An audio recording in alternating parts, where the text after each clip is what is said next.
Otep à tous, bien-aimés frères et sœurs.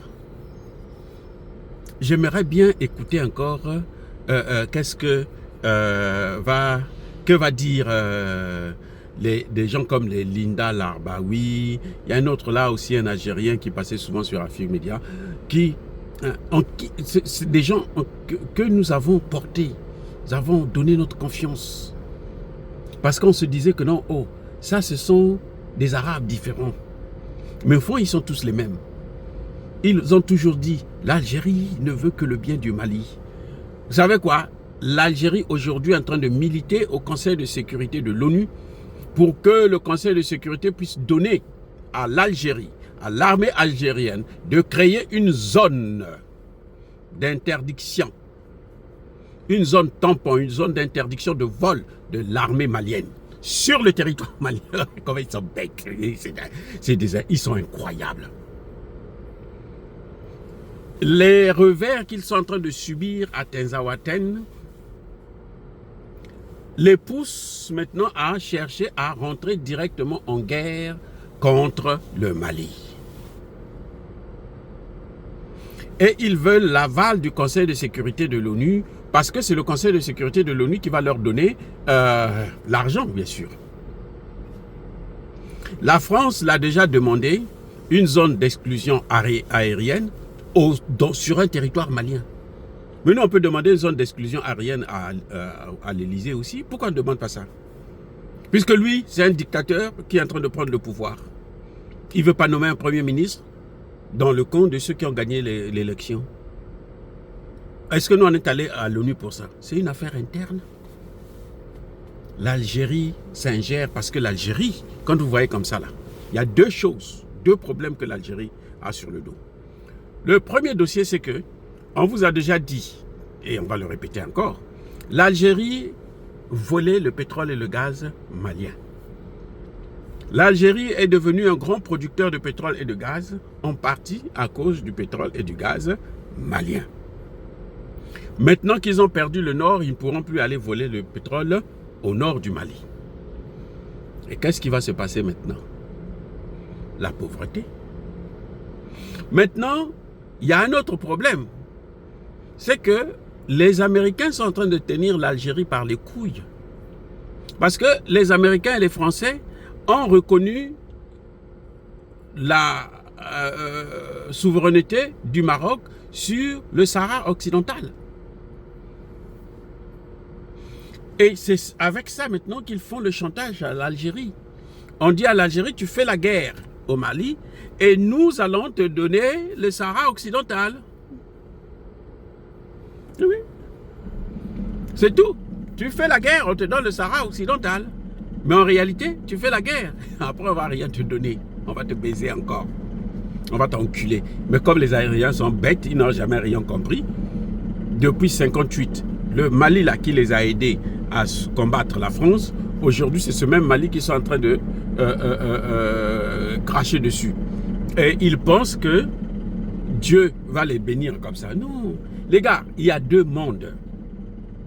Si dans le monde visible, l'Algérie peut continuer à déstabiliser le Mali, dans le monde spirituel, l'Algérie lui-même, elle-même plutôt, finira par se faire se déstabiliser. Là où, je vous ai déjà dit, là où il y a la France, il y a les États-Unis, il y a l'Union européenne, il y a l'OTAN, là, le terrorisme prospère. Ils sont en Algérie, ben, le terrorisme va prospérer en Algérie. Eh oui. Ils ont fait la guerre contre le fils, non? À l'époque. Ça va revenir. Ils n'ont qu'à d'abord organiser des élections, on va voir. Donc l'Algérie est en train de tout faire actuellement parce qu'elle est sous pression. Tu veux le Sahara occidental? Donne-nous la guerre. Comme ils ont fait avec l'Ukraine. Tu veux rentrer dans l'Union européenne? Tu veux rentrer dans l'OTAN?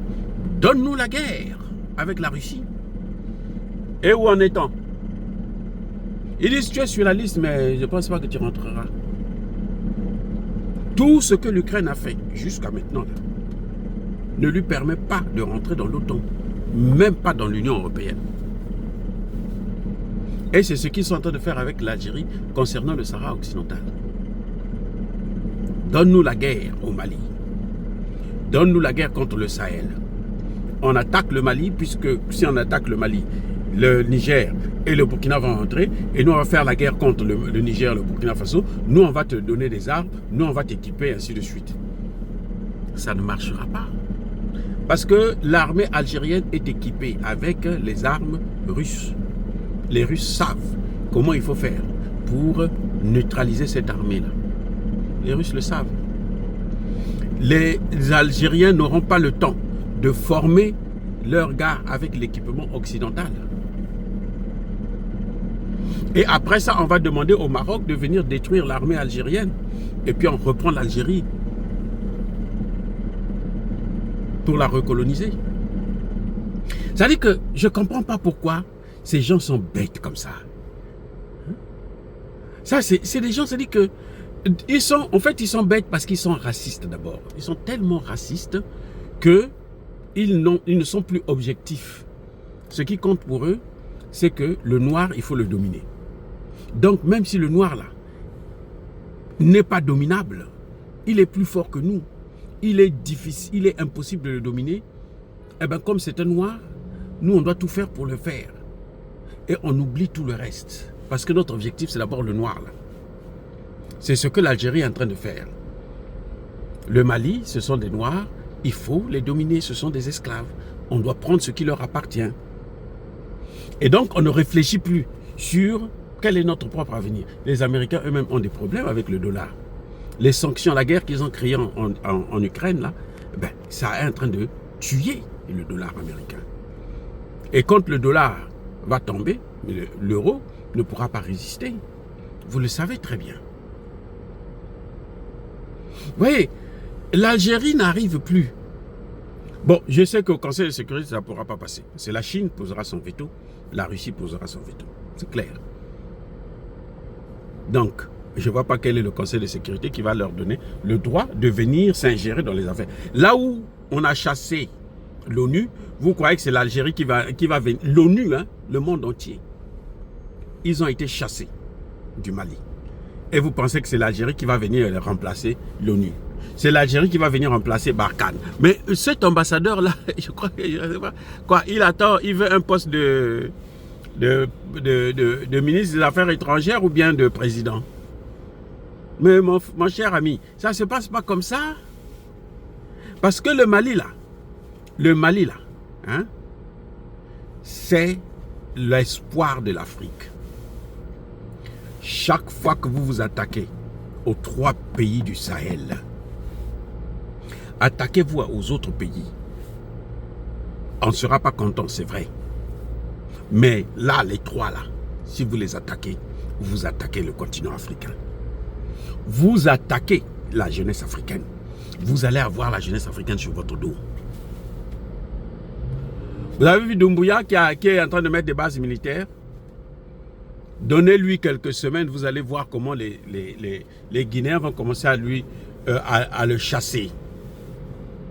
Vous avez vu comment on a bousculé Sanko et Bassirou, malgré les arrestations qu'ils ont fait là. Ce n'est que partie remise. Puisque eux, pour avoir le pouvoir, ils ont passé combien de temps de manifestation? Plusieurs années, non? Ça va se passer pareil. Eux aussi, on va les faire partie, comme on a fait Macky Sall. Macky Sall encore a eu 2 mandats, eux, ils n'auront pas 2 mandats.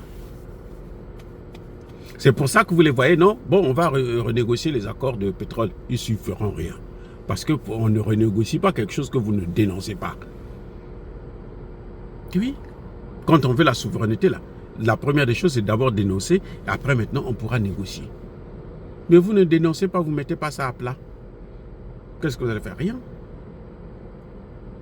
Donc, l'Algérie, en voulant attaquer le Mali, qu'elle sache qu'elle s'attaque à toute la jeunesse africaine, en tout cas d'Afrique noire surtout, qu'elle s'attaque à la jeunesse de l'Afrique noire. Et ça, ce n'est pas bon pour n'importe quelle puissance, quelle qu'elle soit, même si c'est les États-Unis d'Amérique. Vous vous attaquez à la jeunesse africaine, vous allez payer le prix. Vous avez vu comment le Niger a fait partir la base militaire américaine. Les Américains ont refusé de quitter l'Irak. Mais les Américains n'ont pas refusé de quitter le Niger. Hein. L'Irak a demandé, le Parlement dit sortez. Ils disent non, nous on ne part pas. Avec Trump là que moi je soutiens. En tout cas, je le soutiens parce que c'est le moindre mal. Mais écoutez, quand ils arrivent en Afrique, là, ils disent on ne va pas faire ce qu'on a fait en Irak ici en Afrique. Parce que le Niger seulement, c'est l'Afrique. Le Niger là, c'est l'Afrique. Vous êtes soutenus, vous voyez ces présidents-là, ils sont soutenus par, ces armées-là sont soutenues par des hommes, des présidents, pas par des peuples. En Côte d'Ivoire, au Niger avec Bazoum, c'est Bazoum qui voulait. Mais ce n'est pas le peuple. Au Burkina Faso avec Damiba, c'est Damiba qui voulait. Et ce n'est pas le peuple. Donc, je crois que l'Algérie, si il y a encore des Algériens un peu sérieux, ils devraient commencer à réfléchir encore plus pour ce qu'ils sont en train de vouloir faire. Déstabiliser le Mali, c'est s'auto-déstabiliser pour tous les pays limitrophes de l'AES. Parce que là où prospèrent, là où s'installent les bases militaires occidentales,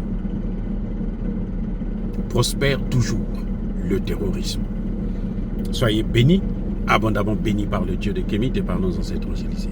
Mais que tous ceux qui persécutent le continent africain le pillent et le déstabilisent, qu'ils soient noirs, blancs, chinois, arabes, juifs, indiens ou qui qu'ils soient punis, maudits, foudroyés, neutralisés, écrasés, effacés par le Dieu de Kémit et par nos ancêtres angélisés. Vive l'Afrique éternelle, j'ai dit et j'assume.